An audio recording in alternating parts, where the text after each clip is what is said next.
Eto naman, kung nais ninyo na makabayad kaagad sa mga pagkakautang, lagi ka sinuswerte, ito po ang kailangan ninyong pabango na set mga bossing ko with additional pa itong reset na ito. Kung ikaw pa ba, walang banggitin po dito. Kung ikaw yung tipong rumaraket na gusto nyo lumago ang pera, alam niyo na ibig ko pong sabihin, ito ang kailangan ninyo para lagi kang buena swerte mga bossing. Ito pa mga bossing ko, may kasama na rin ito long life ang dulot kasi ang green for money and for long life. Nilagyan ko siya ng bulaklak mga bossing ko ng kawayan. Ang bulaklak ng kawayan mga bossing ko, yan po ay nagdudulot ng kasaganahan, good of fortune po yan. At saka yan po ay long life ang dulot. Pataas siya ng pataas ang kawayan.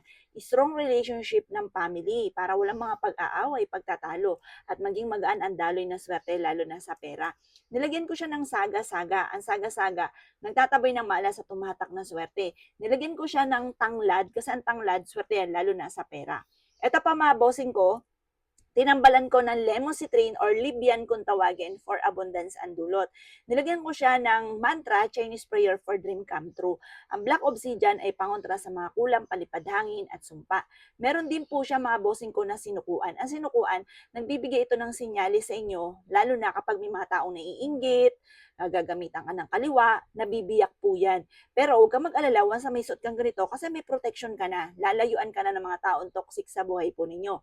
100 pesos lamang po ito. Bumango ka na, perfume po yan, tapos sinuwerte ka pa mga bossing. O, maina meron kayong ganito para malayo ka sa anumang kapahamakan at makatawag ka ng swerte. 100 pesos lamang po ito mga boss. Mag-avail na po kayo at baka maubusan pa po kayo. Syempre mga bossing ko, once na meron kang ganito, dapat lagi kang positive. Para positive din po ang dadaloy po sa inyo. O siya mga boss, good luck po sa inyo po lahat.